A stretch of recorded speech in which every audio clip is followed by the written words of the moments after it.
Bueno, la clase de hoy es diverticulitis. La enfermedad diverticular es caracterizada por numerosas saculaciones a nivel del colon sin causar síntomas o signos de proceso inflamatorio. Vamos a hablar un poco de qué es un divertículo. Es una herniación a través de la capa muscular donde protruye la mucosa y la submucosa de forma sacular. Esta protrusión va a ser más frecuente donde penetran los vasos, porque es donde hay más debilidad de la pared muscular. Entonces, el lugar de más frecuencia es el colon sigmoide. El tamaño oscila entre los 5 y los 10 milímetros. Dependiendo de la bibliografía, algunos dicen que es más, otros dicen que es menos. Y morfológicamente, bueno, son ovales o redondeados. Bien. Entonces, como les dije recién, es la inflamación o perforación de los divertículos del colon. Los divertículos aparecen sobre todo donde están los vasos rectos que penetran la muscular propia. Y es muy importante saber que el lugar de más frecuencia es entre las teñas mesentéricas y antimesentéricas. Las prominencias saculares en el colon pueden producir perforación, inflamación y formaciones de abscesos. Hay que tener presente que los divertículos colónicos son pseudodivertículos y tienen muscular y submucosa y no tienen muscular propia.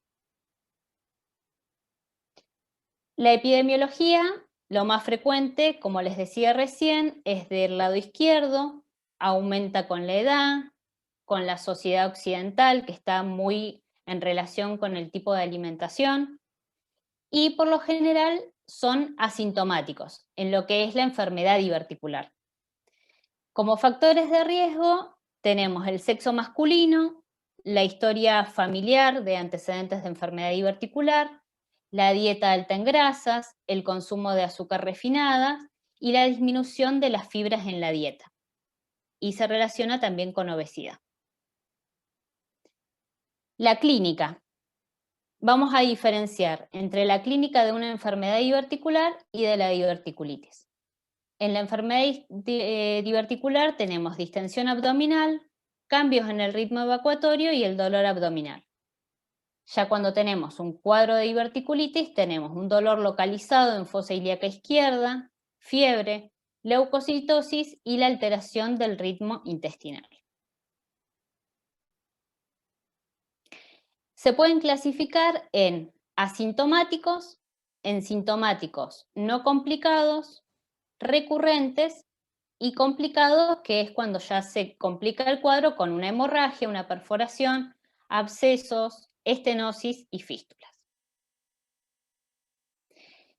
Tenemos distintos tipos de estudios de imágenes para poder estudiarlo. La ecografía, la tomografía, el colon por enema y la radiografía simple de abdomen. Voy a pasar a explicar cada uno de los métodos teniendo en cuenta que voy a empezar por el más simple, que por lo general no lo vamos a pedir, que es la radiografía simple de abdomen, y vamos a llegar al gold estándar, que es la tomografía. La radiografía se pide siempre radiografía simple de abdomen de pie. El 50 y el 70% es normal y en un 30 a un 50% podemos encontrar algún hallazgo, pero es muy poco específico. Tengamos en cuenta de que nadie va a pedir una radiografía de abdomen de pie para diagnosticar una diverticulitis. Entonces, acá podemos encontrar el neumoperitoneo, alteraciones en la mecánica del tránsito, aumento de la densidad de los tejidos blandos y cambios del calibre o engrosamiento de la pared. El aporte de la radiografía de abdomen de pie, lo principal es el neumoperitoneo y el ilio. Acá vemos el neumoperitoneo, donde podemos ver el aire subfrénico, que esto no nos va a decir si tiene una diverticulitis o no, porque es un hallazgo secundario. Acá en este paciente que estaba con una diverticulitis, lo que decía es que en esta imagen de acá se veía un divertículo. Y bueno, el aumento de los niveles hidroaéreos, que esto sería un hilio. Después tenemos, que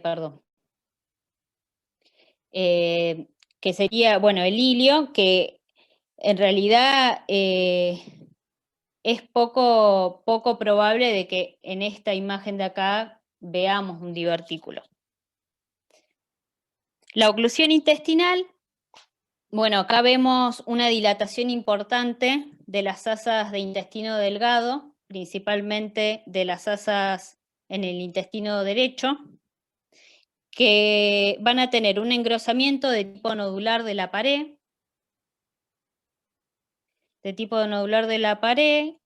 con la prominencia de las válvulas conviventes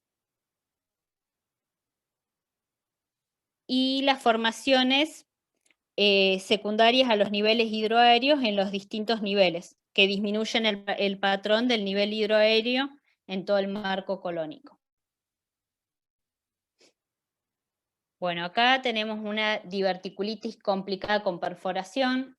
Esto era un paciente que tenía una diverticulitis y se hizo primero una radiografía de abdomen de pie y después con otro método de imágenes se llega al diagnóstico de una diverticulitis perforada. Acá se ve divertículos a nivel del sigmoides, dice que tenía los divertículos, y se asocia al hilio con dilatación de las asas intestinales a nivel izquierdo. Y acá podemos ver un neumoperitoneo con niveles subfrénicos. El otro método es el colon por enema. El colon por enema no es recomendable durante los episodios agudos por el riesgo de la perforación al incrementar la presión intraluminar. En caso de realizar un estudio, se debe administrar el contraste hidrosoluble a baja presión con control estricto mediante la fluoroscopía. Y el contraste varitado se utiliza para el estudio de la enfermedad diverticular sin sospecha de complicaciones. Entonces, lo que tiene que quedar claro del colon por enema es que es para estudiar al paciente con enfermedad diverticular y nunca ante una sospecha de una diverticulitis hacer un colon por enema. Acá en esta imagen tenemos un colon por enema donde se detecta en un estudio con doble contraste que podemos verlo tanto con contraste doble como con simple contraste, que se ve muy bien. El aspecto de los divertículos va a variar. Se me perdió. Estos son los divertículos. El aspecto de los divertículos puede variar en función de la cantidad de aire y del bario en cada divertículo. Y tenemos que tener en cuenta que hay distintos tipos, que pueden haber de cuello largo, de cuello corto, que pueden coexistir también con pólipos sésiles, como estos. Pero bueno, es necesario recordar la semiología radiológica de las lesiones que vimos con Sara. Para refrescar un poco, saber que las lesiones saculares extramurales, como por ejemplo acá, son los divertículos o pseudodivertículos, que en realidad los que son acá son pseudodivertículos porque falta la capa muscular. Después tenemos las lesiones protruyentes que crecen hacia la luz, que ocupan un espacio y son sobreelevadas. que acá tenemos el ejemplo de los pólipos sésiles. Y después, bueno, tenemos las lesiones deprimidas, que son las úlceras, que no sería ninguno de estos casos. Acá tenemos una proyección oblicua a nivel del sigma, en donde se ve un cambio de calibre del sigma y se ven los pólipos. Este paciente presentaba una diverticulosis con estenosis y rigidez mural. ¿Puede confundirse con un CA de sigma? Sí, lo podemos confundir porque da esa imagen de manzana mordida. Pero bueno, para poder diferenciarlo es importante que siempre hagamos visión directa de esa porción, de lo que es recto y sigma, poder verlo siempre en forma dinámica el estudio, justamente porque es el lugar donde las patologías que con mayor frecuencia asientan son en esos lugares.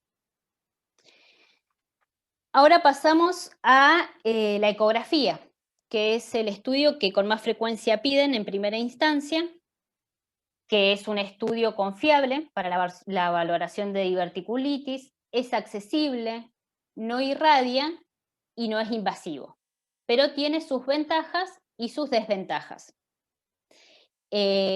Como ventajas tenemos mujeres jóvenes y en edad fértil.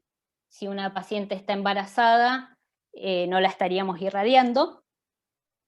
Descartar otras patologías, como por ejemplo las ginecológicas. Y después para guía de procesos intervencionistas, en cambio de que tengamos que hacer alguna intervención. Y las desventajas es que es muy difícil en pacientes obesos, pocos colaboradores, hay que recordar que es muy doloroso. Es menos sensible en caso de las complicaciones, poco específica para hacer diagnósticos diferenciales. Todo engrosamiento de la pared colónica no es una diverticulitis, y también es operador dependiente. Depende también de quién hace el estudio y si encuentra una diverticulitis o no la encuentra. El aspecto normal del colon. Bueno, este es un dibujo mío, que en realidad lo hice porque me cuesta mucho intestino, donde vemos las paredes, que es de aspecto estratificado, un patrón austral, y al igual que el resto del intestino, el colon tiene 4 capas: la mucosa, la submucosa, la serosa. No, para un intestino normal del colon no debe sobrepasar los 3 milímetros. La ecografía del colon normal. Este es un colon normal en donde vamos a ver las distintas capas, la mucosa, que es ecogénica e hiperecogénica. ¿Por qué ambas? Porque está en una interfase entre la mucosa de la pared anterior, el aire y la mucosa de la pared posterior. Después tenemos la submucosa ecogénica, la muscular externa hipoecogénica y la serosa ecogénica. Bueno, características de diverticulitis en ecografía. Acá tenemos una imagen en corte transversal del colon, en donde se ve una imagen diverticular con un halo hipoecogénico, que eso sería el edema, con una sombra acústica posterior, que es el contenido diverticular, y se observa el engrosamiento del colon con pérdida de la estratificación de las paredes que les decía que eran normales. El engrosamiento de la pared, dijimos que una pared de colon normal llega hasta 3 milímetros. Entonces, en el engrosamiento concéntrico aumenta a más de 3 milímetros, que está asociado a la pérdida de la estratificación de esa pared y se da por inflamación o de un segmento o la hipertrofia de la muscular propia.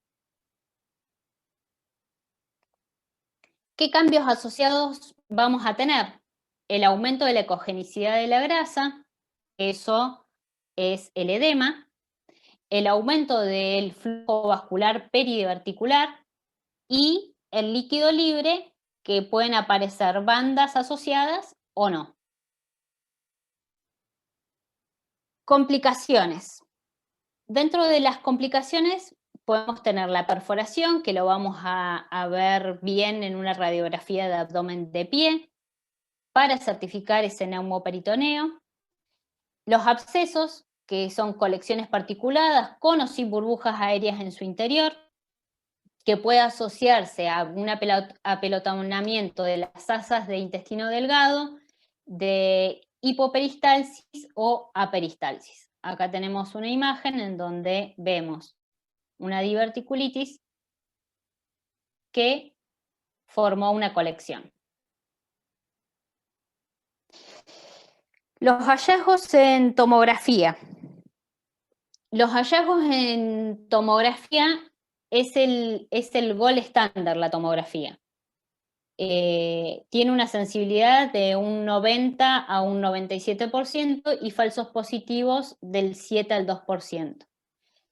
Por lo general, siempre de guardia se pide primero la ecografía y si no se logra ver por ecografía, se pide la tomografía. La tomografía es lo más sensible. Acá al paciente lo vamos a preparar con contraste hidrosoluble vía oral y vamos a hacer el contraste endovenoso. Tenemos una clasificación para diverticulitis en tomografía, que es la clasificación de Hinchey, que tenemos el Hinchey y el Hinchey modificado, como se ve en la tomografía y la terapéutica. Dentro de lo que es el Hinchey común, tenemos el estadio A, que tenemos los abscesos pericólicos, el 1, el 2, los abscesos distantes, que son pélvicos, intraabdominales, retroperitoneales, el 3, la peritonitis purulenta, y el 4, la peritonitis fecal. Después, dentro de lo que es el modificado, lo divide en 0, que es el engrosamiento de la pared colónica, en 1A, el flemón, que es que da inflamación pericólica confinada, el 1B, el absceso pericólico, el 2, absceso pélvico, intraabdominal o retroperitoneal, el 3, la peritonitis purulenta, y el 4, la peritonitis fecal. ¿Cómo se va a ver en cada uno? En el 0, en tomografía, vamos a ver divertículos más engrosamiento de la pared del colon. En el 1A, el engrosamiento de la pared del colon con cambios leves en la grasa pericólica. El 1B vamos a ver el engrosamiento de la pared del colon con los cambios leves en la grasa, más un absceso pericólico y los mesocólicos. Dentro del 2 vamos a ver todo lo anterior, más abscesos a distancia, en pelvis profunda o interasas. En el 3 y en el 4 ya se ve aire libre asociado a ascitis generalizada y posible engrosamiento de la pared peritoneal. Es muy difícil distinguir si es una peritonitis purulenta o fecal porque no se podría definir bien qué tipo de líquido es. Pero lo que sí se sabe es que son candidatos a cirugía de urgencia. Bueno, diverticulitis aguda no complicada. Acá tenemos 3 fotos. En la foto A es una imagen de ecografía, de ultrasonido, en donde vemos la típica imagen de diverticulitis. Y después tenemos en el corte B, es un corte axial de tomografía, en donde, de pelvis, con doble contraste, en donde hay aumento de la densidad de la grasa mesentérica con algunas bandas líquidas. Esto sería un flemón. Y en la foto C es un corte inmediatamente al de la foto B, donde se identifica una porción del sigma comprometido. Como para tener más o menos una referencia, diferenciar entre un absceso y un flemón. El primer paso es el flemón, en donde vemos edema y bandas líquidas, y después se formaría el absceso, que ya tiene una pared, más el edema, más las bandas líquidas. En esta imagen es el mismo paciente, es un paciente que ya estaba diagnosticado con una diverticulitis. En la imagen 1, en esta, tenemos cambios inflamatorios a nivel de la grasa pericólica, con líquido laminar y un engrosamiento de la pared. Y en la imagen 2 vemos un engrosamiento de la pared ya con infiltración con líquido. Dentro de las diverticulitis complicadas, esta es una foto del mismo paciente. Tenemos en la imagen 1 un corte axial de pelvis con contraste endovenoso, que se observa un flemón en presencia de diverticulitis colónica. Y en la imagen de al lado tenemos un corte coronal donde se ve el líquido, en corredera parietocólica izquierda, asociada a una colección que va a apoyar sobre la fascia lateroconal. Y hay un engrosamiento del colon. En esta otra imagen, que también es un corte axial de pelvis con contraste endovenoso, se observa un engrosamiento de la pared del colon, y en este hay colecciones interasas y neumoperitoneo. Yo en un primer momento había clasificado cada una de las imágenes, si era un Hinchi 1, un Hinchi 2, pero a la práctica no se usa. Esta sería un Hinchi 2. Después, acá tenemos una complicación con perforación. Este paciente ya estaba diagnosticado con una diverticulitis complicada. Hay un engrosamiento mural del colon, del sigma con un flemón, hay perforación. Esto ya es una complicación bastante severa. Esta sí es severa, el paciente ya estaba peritonítico, y tenemos la secuencia de todas las imágenes con bandas líquidas, con aumento de la pared del colon. Después, complicaciones con fístulas. Las complicaciones con fístulas, las más frecuentes son las colovesicales, que es cuando se perfora del colon a la vejiga. En la vejiga vemos burbujas de aire. Pueden haber otras fístulas que sean a la pared. En esta imagen vamos a ver cambios en la pared del sigmoides con engrosamiento y cambios inflamatorios periféricos. Diagnósticos diferenciales. Dentro de los diagnósticos diferenciales, ya sabemos que con mayor frecuencia encontramos diverticulosis y diverticulitis en todo el colon, pero con mayor frecuencia es en sigmoides, en el recto no. Vamos a apuntar a los diagnósticos diferenciales de la fosa ilíaca izquierda, donde tenemos patologías ginecológicas, la apendicitis epiploica, el cáncer de colon, colitis pseudomembranosa, la colitis isquémica. Acá tenemos algunos diagnósticos diferenciales en ecografía, en el que en la foto 1 tenemos una colitis ulcerosa, en la ecografía 2, en la imagen esta 2, es una enfermedad de Crohn, y en esta ya tenemos una enfermedad, una colitis pseudomembranosa. Y acá tenemos, bueno, las bibliografías que utilicé, y no sé por qué me faltan las de tomografía de todo el resto.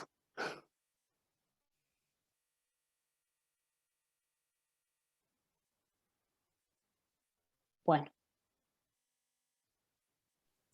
Chosmalal, doctora. Chosmalal. Yo te voy a Muy bien, te voy a hacer Me una... faltaron, no sé por, no tengo tenía los diagnósticos diferenciales. Sí. En tomografía. Ah, eso es lo que decís que no están. También tenía, sí. ¿De la apendicitis y eso? Sí, y tenía de varias más. Sí. Bueno, muy Me bien, quedaron Anton. las de eco. Yo te voy a hacer una sola aclaración. No necesariamente necesita contraste oral la tomografía. No Bien. es, o sea, no es absolutamente necesario, claro. Bien.